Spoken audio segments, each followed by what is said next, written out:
2 nights before my 18th birthday, my mother stood in my bedroom doorway holding a folded tablecloth and quietly told me that my birthday dinner wasn't happening anymore. Not because we couldn't afford it. Not because someone was sick.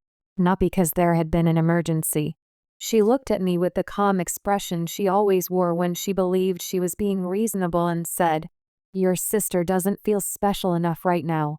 I nodded. I even smiled. Then I packed 2 suitcases before sunrise. Nobody stopped me.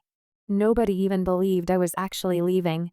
What happened exactly 1 year later when my parents stood in front of almost 40 people asking me to call my business, our family business, is something none of them could have predicted. Because by then, I wasn't the daughter who waited for permission anymore. I had become the owner of everything they once believed I would quietly hand back.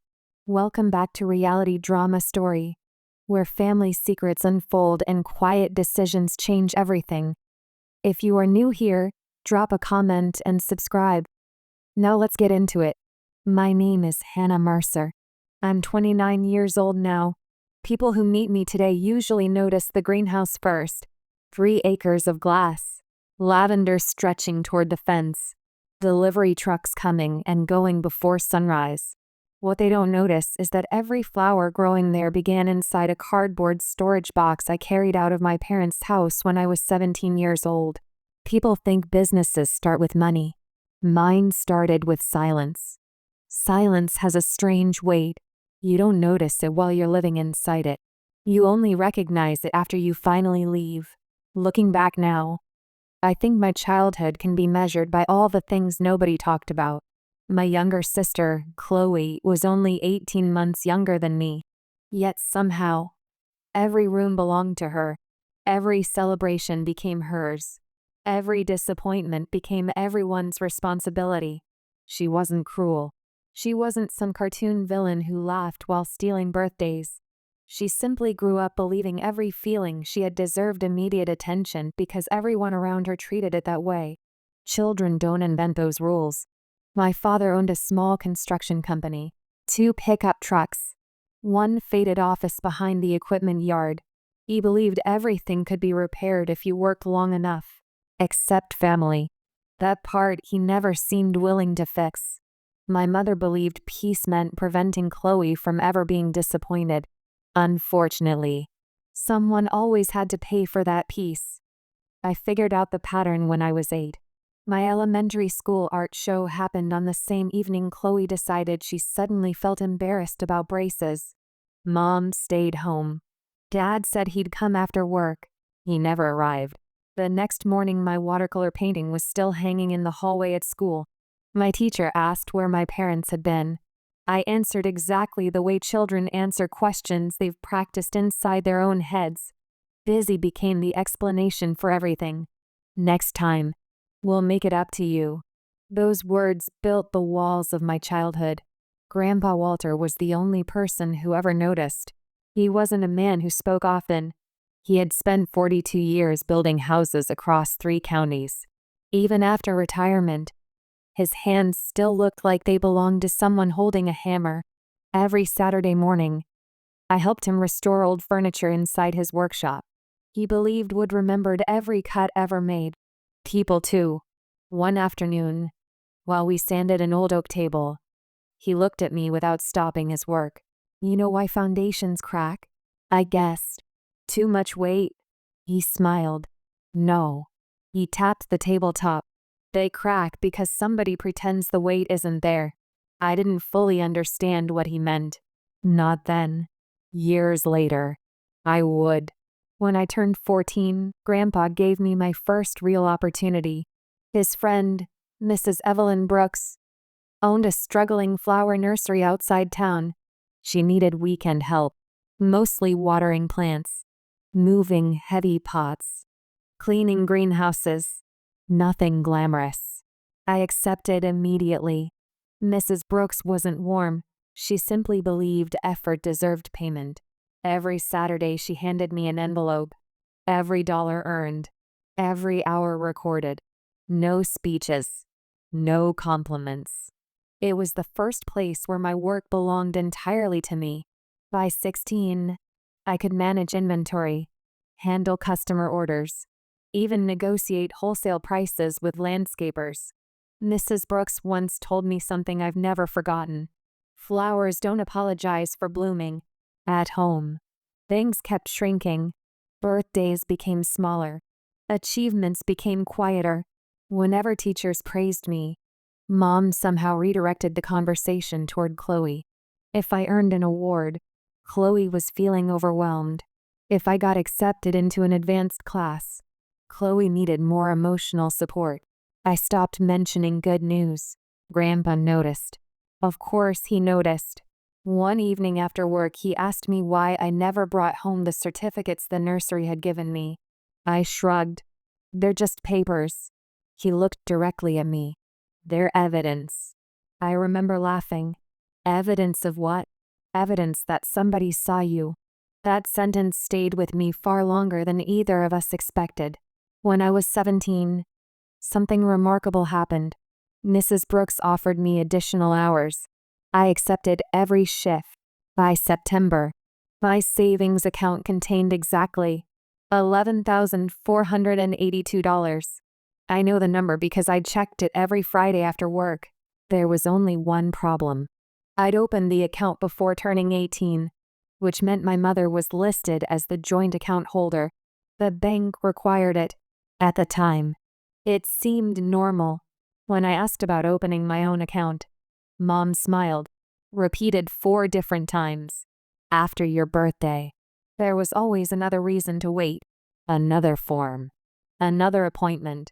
Another delay. Grandpa frowned the first time I mentioned it. Waiting isn't always harmless. I laughed. It's just paperwork. He didn't argue. Instead, he walked across his workshop, opened an old steel cabinet, and placed a small lockbox on the bench. Inside, neatly organized documents, property deeds, insurance papers, every receipt he'd saved since 1983. He handed me one yellow folder. Inside was a handwritten agreement from decades earlier. When your grandmother and I bought this land, he explained. Everyone told me paperwork didn't matter because family should trust family. He tapped the faded signatures. I signed anyway. Then he looked directly at me. Trust is wonderful. Documentation is better. I smiled politely. I thought he worried too much. I had no idea how important those words would become, because only 16 days remained until my 18th birthday. And inside our house, everything was already beginning to shift. 16 days before my birthday, my sister came home earlier than expected. She had started her second semester at a private design academy only 3 months before. According to social media, everything was perfect. Every picture showed coffee shops, smiling classmates, and captions about finally finding myself. The version that walked through our front door looked very different. She dropped 2 suitcases in the hallway. Then she cried. Not quietly. Not for a few minutes. For almost 3 hours. By dinner, the entire house had changed direction. My mother stayed beside her on the couch. My father canceled a meeting with a supplier. The television stayed off. Even the dog refused to leave Chloe's side. I made spaghetti because nobody else thought about dinner. That wasn't unusual. I had learned years earlier that invisible work rarely earns applause. The next morning, I left for Mrs. Brooks's nursery before sunrise. September mornings always smelled different there. Fresh cedar mulch. The greenhouse lights glowed through the fog like small lanterns. Mrs. Brooks was already unloading seed trays. You look tired. My sister came home. Mrs. Brooks nodded. Then she kept stacking trays. She never rushed people into telling stories. I told her everything. Not dramatically, just facts. She listened while trimming dead leaves from a row of hydrangeas. When I finished, she asked only one question. Do you still have your savings? I think so. Go check. I checked last week. I didn't ask when. I asked if you've checked. There was something about the way she said it that stayed with me all morning. That afternoon after work, I drove to the bank. The balance was exactly what I expected. $11,482.16. I almost laughed at myself. Maybe everyone around me worried too much. Maybe Grandpa was simply old-fashioned. Maybe Mrs. Brooks had become overly cautious after years of running a business. I went home feeling embarrassed for doubting my own family. That trip to the bank was like taking a photograph just before a storm destroys the house. You don't know you're capturing the before. You only realize it later. 3 days passed. Mom brought meals upstairs. Dad avoided conversations. The whole house seemed to move around one closed door. Then Thursday evening, I heard my parents talking in the kitchen.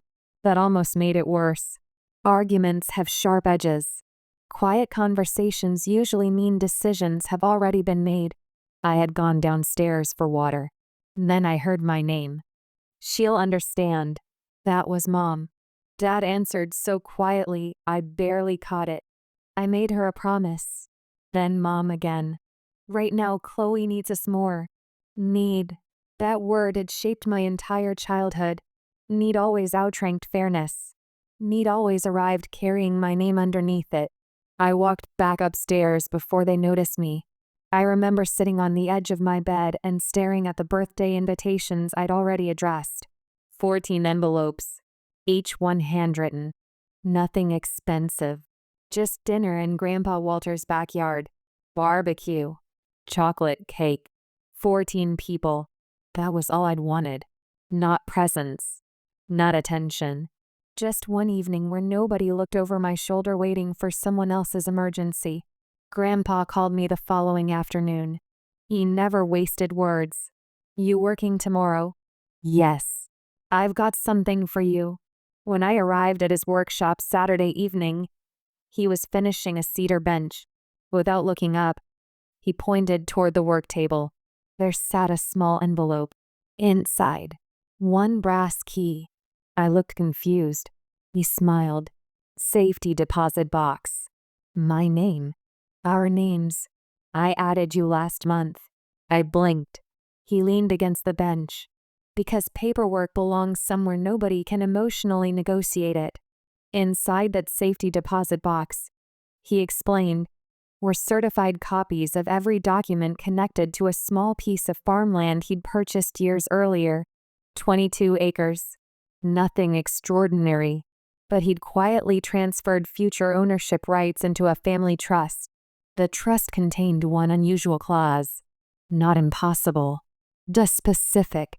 If Grandpa became unable to manage the property, the trustee, not my parents, would determine who received operational control. The trustee wasn't family. It was his attorney, Mr. Raymond Ellis. Grandpa smiled. Families argue. I asked why he was telling me. He answered slowly. Because one day somebody will expect gratitude where they actually owe accountability. I didn't completely understand. I simply hugged him before driving home. The following Tuesday, exactly 48 hours before my birthday, Mom knocked on my bedroom door. She carried 2 mugs of hot chocolate. She only made hot chocolate when she wanted something. She sat beside me. About Thursday. She didn't call it my birthday. She called it Thursday. I noticed. We've been thinking. Whenever parents say, we've been thinking, it usually means one person has already decided. She folded her hands. Your sister has had such a difficult few weeks. I waited. We think celebrating right now might make her feel forgotten. Not shouted. Not cruel. Almost kind. We're just going to postpone dinner until she's feeling stronger. I looked toward the invitations on my desk. Soon. Another word that had quietly stolen years from me. I asked the only question that mattered. What date? What? What date is my postponed birthday? Instead, she reached over and squeezed my hand. You've always been so mature. You understand these things. That sentence settled over the room like dust. Because suddenly, I understood something. Being mature had never been a compliment. It had been my assignment. My father appeared in the hallway. He looked at me. I honestly believed he would stop everything. He opened his mouth. At that exact moment, Chloe called from downstairs, crying again. Mom whispered. Dad closed his mouth, turned, and walked away. The promise he'd made me years earlier disappeared without a single argument. A family doesn't fall apart because someone screams. It falls apart because the one person who should speak. I sat alone for nearly an hour. Then I quietly placed all 14 invitations back into their box. Not because I believed the dinner would happen later, because deep down, I already knew it wouldn't. The strange thing about disappointment is this. The first time it hurts. The 100th time, it simply confirms the blueprint you've been pretending not to read. The morning after my birthday should have felt different. Legally, I was finally 18. Old enough to open my own bank account. Old enough to sign contracts. Old enough to stop asking permission. I drove to the bank before going to work. I even brought the paperwork I'd organized the night before. A new account application. My driver's license. My social security card. Everything neatly arranged inside a blue folder. Opening your own account today? She typed for a few seconds. Her smile disappeared. Not dramatically. Just enough for me to notice. I'm sorry. There seems to have been a withdrawal. I frowned. How much? She turned the monitor toward herself again, then quietly said, $10,000. The exact amount was $10,043.81, withdrawn 9 days earlier, authorized by the joint account holder, my mother. The remaining balance, $1,438.35. For several seconds, I didn't say anything. People imagine moments like that feel explosive. They feel strangely quiet, like standing inside a building after the electricity goes out. Everything is still there. The teller apologized 3 different times. Neither was the bank. Everything had been perfectly legal. That word, it stayed with me the entire drive to Mrs. Brooks's nursery. When I arrived, she looked at my face once and immediately locked the office door. Every date, every sentence. She listened without interrupting. Then she opened her desk drawer and placed a business card in front of me. Raymond Ellis, attorney at law. I stared at it. My grandfather's lawyer. Mrs. Brooks nodded. I know. Your grandfather plans farther ahead than most people plant trees. That afternoon, Mr. Ellis explained something Grandpa had never mentioned. The farmland trust included another clause. If Grandpa ever stepped away from active management, the trustee could lease the land, not sell it to any qualified family member willing to operate an agricultural business. The monthly lease, $1. $1. Not because the land was worthless, because Grandpa wanted opportunity to matter more than money. The only requirements were simple. The applicant had to present a business plan, maintain the property, no partnerships, no silent owners. The application deadline was exactly 3 weeks away. No one else in my family knew the clause existed. Not even my parents. Grandpa had insisted on that. I looked at Mr. Ellis. What if they apply? They can't. Why? They don't know. He smiled gently. And even if they did, they don't qualify. That evening, I packed 2 suitcases, the same ones that had spent years in the top of my closet. Mom noticed halfway down the stairs. She looked irritated before she looked worried. What exactly are you doing? I found somewhere else to live. Not because it was funny, because she didn't believe me. Hannah, stop being dramatic. You'll calm down. Behind her, Chloe watched from the living room, wrapped in a blanket, holding the television remote. I realized she looked almost frightened, not because I was leaving, because I actually could. Dad walked outside behind me. He handed me a plain white envelope, $73, mostly 20s. I've been saving this. He couldn't meet my eyes. I should have spoken yesterday. Yes. Neither of us added anything else. Some conversations are too late the moment they begin. I never looked in the rearview mirror. The next 6 months were simple, not easy. I worked 6 days every week, the nursery during daylight, a neighborhood diner every evening. I rented the small apartment above the greenhouse storage building. The roof leaked whenever it rained. The heater worked only if you kicked it twice. I had exactly enough money to survive. Grandpa and I spent every Sunday preparing the business proposal. Projected income. Insurance estimates. 27 pages. 3 revisions. Every number verified twice. Mr. Ellis submitted the application. 34 days later, the trustee approved it. I became the operating leaseholder of 22 acres. The lease agreement fit on 7 pages. $1 per month. I still have the first receipt. The empty field became rows of flowers. Then contracts. Then corporate events. One customer recommended another. A hotel signed a seasonal agreement. A local grocery chain ordered weekly arrangements.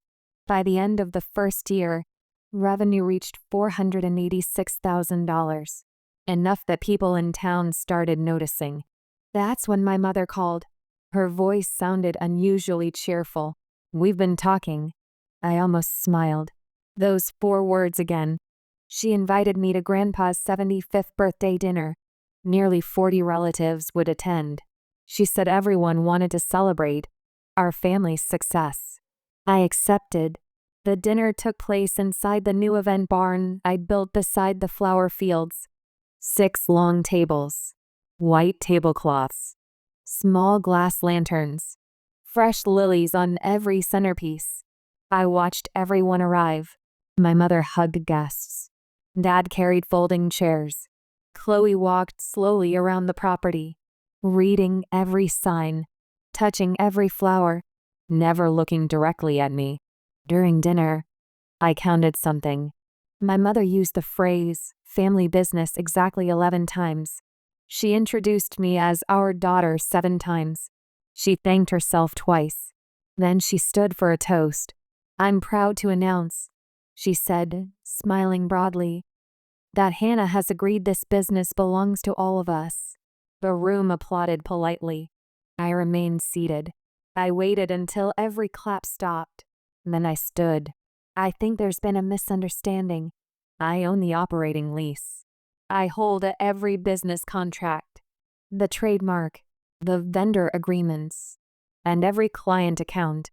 I wasn't angry. I was simply reading facts, like measurements from a blueprint. Mom laughed nervously. "Hannah, that's just paperwork. Family is bigger than paperwork."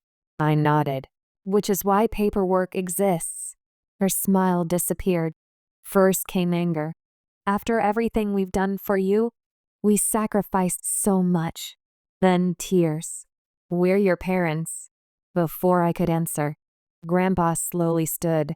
He rested both hands on his cane, then looked around the room. "I drafted that trust. I chose that lawyer. I approved every clause." He turned toward my parents. "I didn't divide this family. I protected one granddaughter from disappearing inside it." Nobody spoke. Mrs. Brooks, who had quietly attended at Grandpa's invitation, added one sentence. "The strongest buildings don't collapse because someone tells the truth. They collapse because the cracks were covered too long." No one argued after that. People always ask how the story ended. The answer is surprisingly ordinary. My parents went home. Chloe found a job at another nursery 2 counties away. Dad began writing me handwritten letters. 1 every month. Never long. Usually about the weather or something Grandpa had said. Mom never apologized. Grandpa passed away 4 years later. Inside his workshop, I found the old brass key, the one he'd given me before my 18th birthday. I keep it inside the top drawer of my office. Not because it opens anything anymore, because it reminds me that some doors are opened long before we realize we're walking toward them. Our greenhouse employs 23 people. Every employee signs their own contract. Every paycheck belongs entirely to the person who earned it. Nobody has to apologize for succeeding. Nobody has to become invisible so someone else can feel important. Grandpa was right. Foundations don't crack because they're weak. They crack because too much weight is placed on one side for too long. And families are no different. This is arithmetic. If this story reminded you to know your worth, share it with someone who needs to hear it. Subscribe, drop a comment, and I will see you in the next one.